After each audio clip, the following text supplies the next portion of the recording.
digitalization of energy, because I think it's two sectors that have not been very interlinked in the past. So I've been to a training center for grid operators recently, and it's really shocking how manual everything is. Huh? They don't have any information what is going down in the lower levels of the distribution grid. They have to detect errors by trial and error and send some car to find out what's going on. So it's not a very digitalized industry so far. So the interlinkage, there's a lot to do, but it's a very established sector as well. No? There are big companies that are really doing lobbying and so on, so it's not very easy to access this sector. But to find out what's going on in the energy sector, which is in a deep transition, I've conducted an expert survey to find out what is going on. There were 3 questions to these experts: which are the most important trends for the next 5 years, not until 2050, but for the next 5 years, which are the most promising technical solutions, and what are the most interesting business models in Germany for the next 5 years. And I only talk to German energy companies. And from these answers and assessments of these participants, I identified the main topics, the main trends, and then I prepared some market overviews. And there were participants from research, from manufacturers, from energy utilities, from governmental institutions. So I tried to blend all. Sorry. So I tried to get a blend of energy experts, but to be honest, there was no coal expert, no nuclear power expert. I mean, it was, even the bigger companies, it was the new market guys I talked to. Apparently, those are the guys who participate in such surveys. So, a lot of topics were mentioned. You don't see it here, you just see some dots maybe. So, I had a bunch of 42 people participated, and I had a bunch of answers, of course, and I had to categorize them.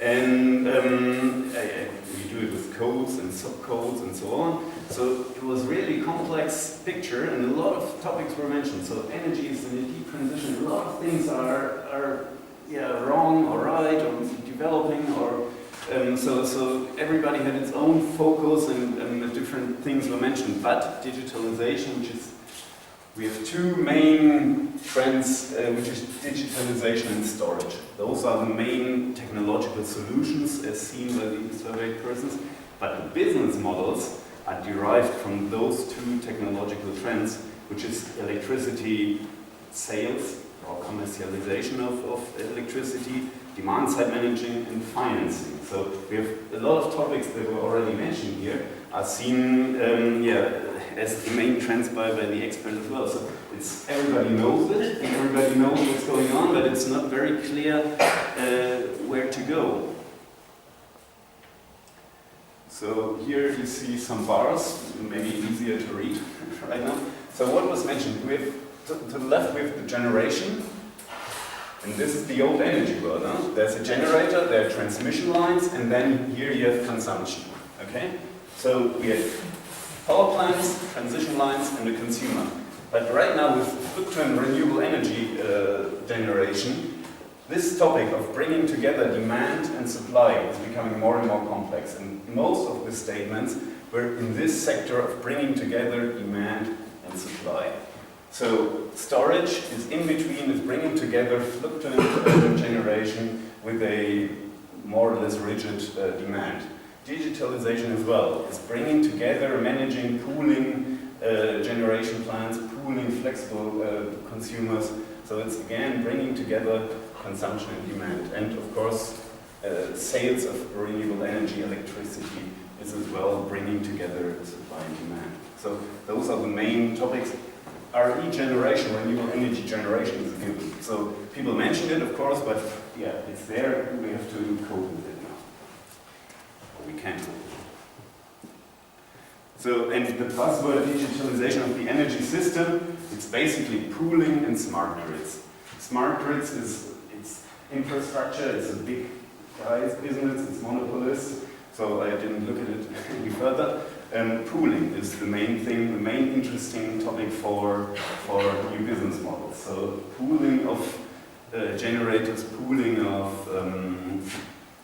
flexible consumers. This is the most interesting thing. And virtual power plants are already established, are already working. So there are companies in Germany, some 15, 20 software providers offering virtual power plants. And this is the main linkage or the missing link between bringing together supply and demand. So what do you do in a virtual power plant? Of course you have generation plants, photovoltaic power plants, wind and whatsoever, but storage as well, and all can be decentralized. Doesn't matter if it's a big storage or a small storage plant. You can aggregate all kinds of generation and storage plants, and you balance through maybe the electricity exchange, then you have flexible consumption, so you bring it all together. The starting point for electricity sales or distribution is a virtual power plant. And the main, A question here, I mean, what about the fact that energy gets lost? Distribution losses. Yeah, or distribution losses. How are they factored into this kind of thinking? That's a factor. I mean, it's not too much. It's 2% or so. You can estimate it, and when you have here and you say it in your sales, I don't know, your distribution grid operator or the grid operator will tell you what. It's just 2%. It's not too much. Actually, it depends on the length. No, if it's from Italy to Germany, it's maybe more, but within Germany, it's below 5%. It's not too much.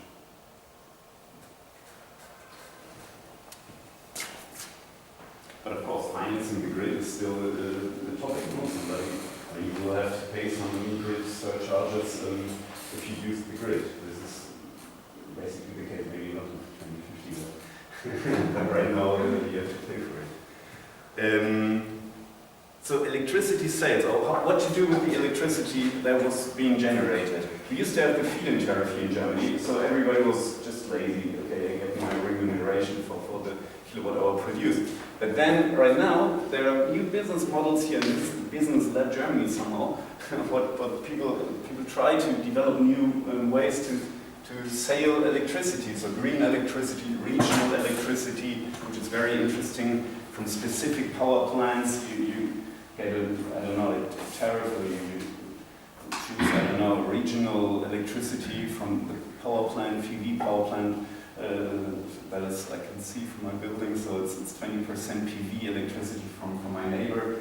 And then you have it with peer-to-peer, which is basically the same, and Luminous and Basen, they both use virtual power plants. I mean, they are electricity traders. They call it peer-to-peer, but it's not a real peer-to-peer, as it is maybe, in the internet community. No, they still have this function of an electricity trader, following the energy laws, which are... Because it's not allowed. It's not allowed, yeah. So they fulfill this role and operate this virtual power plant to balance or to make, to equal consumption and production within their community. And prosumer pooling is as well very interesting. Pooling of small generators and batteries. So if I buy a battery, I give 20% of the capacity and let somebody participate in the energy markets with this and sell some of my capacity on the electricity market. So I get an extra revenue stream, which is very interesting. Lichtblick is a company active in this. And then we have the direct supply, which is there's very huge demand on this. With tenants, apartments, halls, so solar panels on apartments, halls. I get a tariff with 20% of solar electricity from my own house. I don't have to invest, but somebody is investing, and I just consume the electricity. I get a preferred, rate. It's a bit cheaper because generation of photovoltaic electricity is much cheaper than the conventional electricity price. So the Mieterstrommodelle, so it's, I don't know how to translate it, actually it's tenant electricity models are becoming more and more attractive, and new alliances are evolving between the real estate companies owning those apartment houses, I don't know, some electricity providers, some utility, and the component providers. So it's really interesting. There are new corporations. Toshiba is very active in this, so it's a big company, but Toshiba with a small local utility and the electricity provider. So it's really new alliances, making new business models possible in the electricity sector. So I think that was my last slide, apparently. And yeah, thank you very much.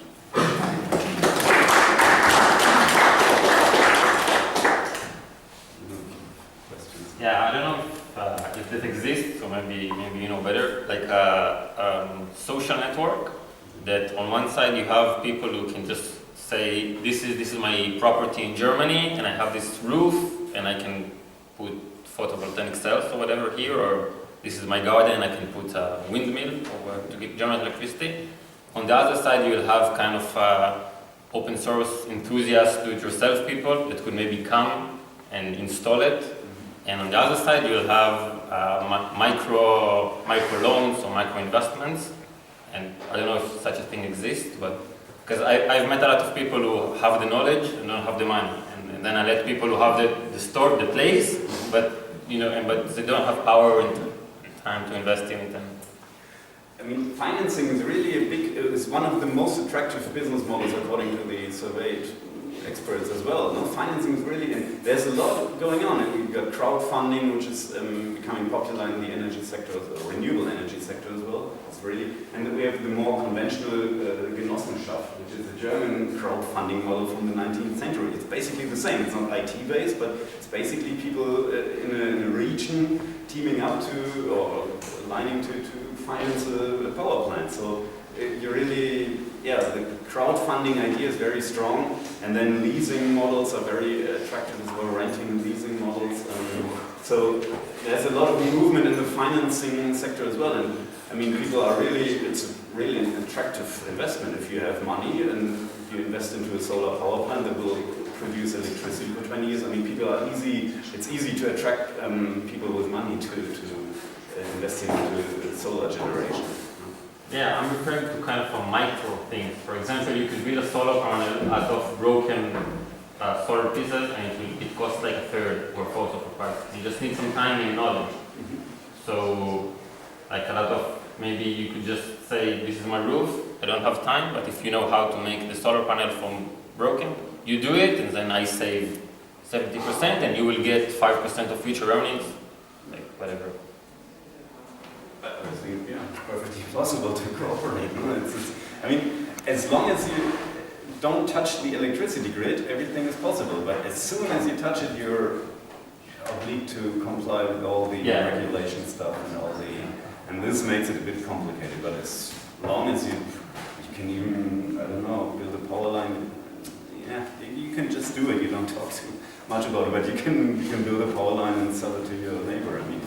Just one remark. At our workshop in summer, we had one guy, he had a small startup, and it's actually nice. They have solar power from your balcony. You just buy a small solar panel or two, you hang it on the balcony, and you put the electricity that's going out of the panel, you plug it in directly into these plugs, and you reduce your own consumption of your household. What are the name?